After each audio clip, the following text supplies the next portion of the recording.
নমস্কার বন্ধুরা, village cook চ্যানেলে অনেক অনেক স্বাগত।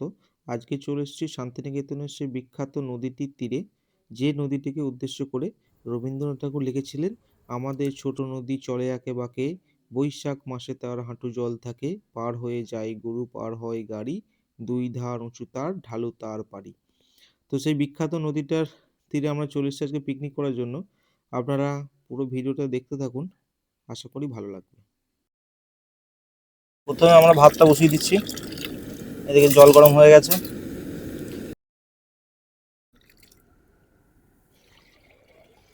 তো বন্ধুরা, আজকে নদীর এই জল দিয়েই আমাদের মাংস ধোয়া হবে।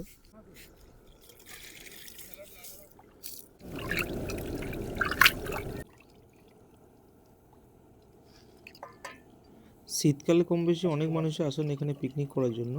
জায়গাটা কিন্তু সত্যি খুব সুন্দর জায়গা, নদীর তীরে একদম, দেখুন নদীর পাশেই, একদম নদীর কিনারাতেই আমরা পিকনিকটা করছি।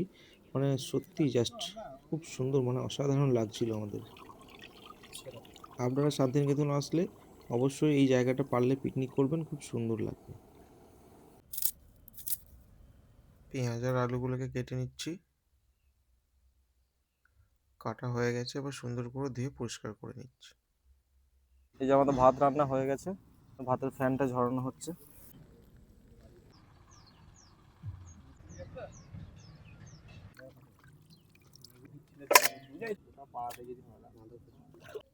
ভাত রান্না আমাদের একদম হয়ে গেছে, সেদ্ধও হয়ে গেছে ভালোভাবে। আলু পোস্তর জন্য আলুগুলোকে ছোট ছোট করে কেটে নিয়ে ধুয়ে নিয়েছি। মাংসের জন্য টমেটোর কাঁচা লঙ্কা কেটে নিচ্ছি। এবার রান্না বসানোর জন্য কড়াইয়ে তেল দিয়ে দিলাম। প্রথমে দিয়ে দিলাম কালো জিরে, কাঁচা লঙ্কা, তেজপাতা, পোস্তটা বানানোর জন্য। আজকে আলু পোস্ত হবে।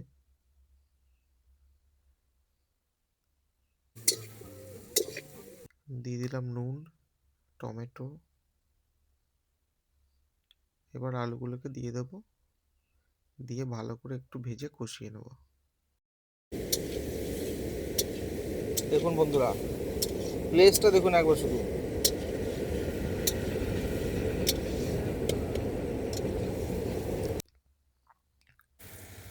সামান্য জল দিয়ে দিলাম, একটু নেড়ে চেড়ে ফুটিয়ে নেবো ভালো করে, তারপর পোস্তটা দেব। পোস্ত দেওয়া হয়ে গেছে, পোস্তটা দিয়ে আর বেশিক্ষণ ফোটাবো না, নেড়ে চেড়ে নামিয়ে নেবো। হয়ে গেছে পোস্ত আমাদের একদম রেডি। ওপর থেকে একটু সর্ষের তেল দিয়ে দিচ্ছি। পোস্ত আমাদের একদম কমপ্লিট। এবার কড়াই থেকে বাটিতে পোস্তগুলো তুলে নেব মাংসটা কড়াইতে করার জন্য। দারুণ হয়েছে পোস্তটা, দেখেই মানে লোভ লাগছে। এবার রান্না হবে চিকেন। প্রথমেই তেল দিয়ে দিলাম,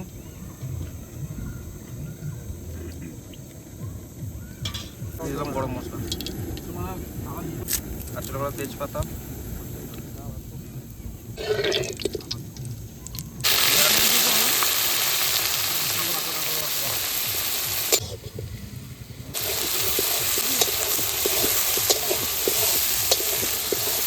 আমাদের এখনো চিকেন রান্না হয়নি, এত খিদে পেয়ে গেছে।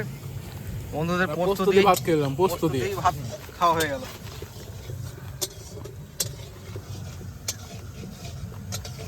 নুন,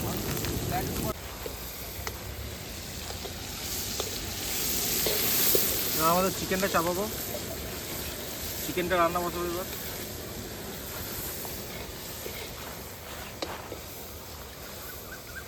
টমেটো আর কাঁচা লঙ্কা,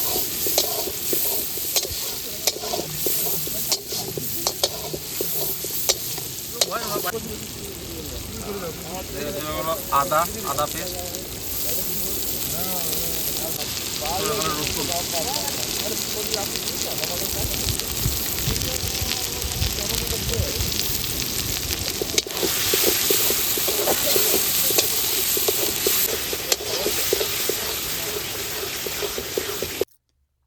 দিয়ে দিলাম সামান্য চার মগজ বাটা।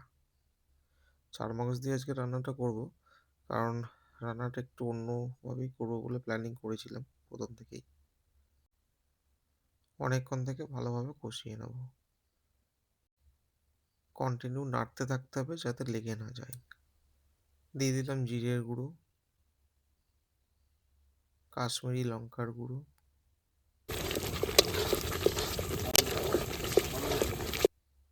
এবার মাংসগুলোকে একে একে দিতে থাকবো। সবাই মিলে পিকনিক করার মানে মানে মজাটা আনন্দটাই আলাদা।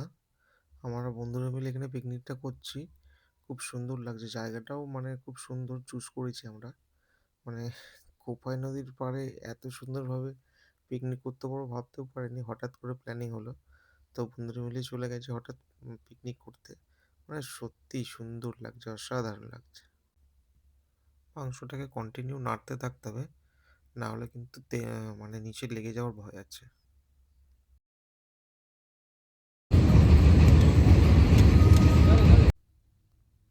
কষতে কষতেই যা সেন্ট বেরোচ্ছে, দারুণ সেন্ট বেরোচ্ছে। কতক্ষণে রান্নাটা হবে আর কতক্ষণে খাবো, দারুণ সেন্ট বেরোচ্ছে, দারুণ।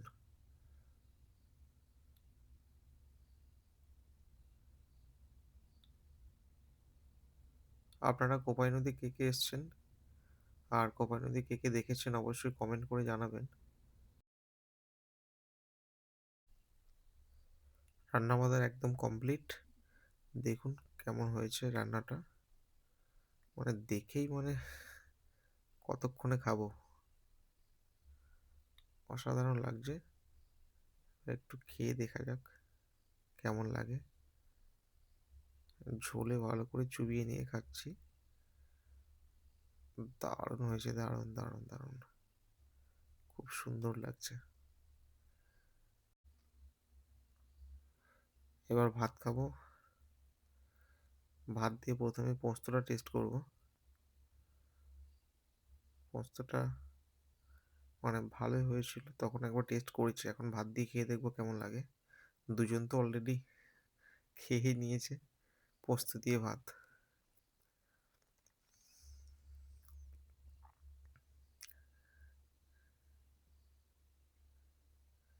পোস্ত চলে এলো, এবার পোস্ত দিয়ে ভাতটা মাখবো, মেখে খাবো।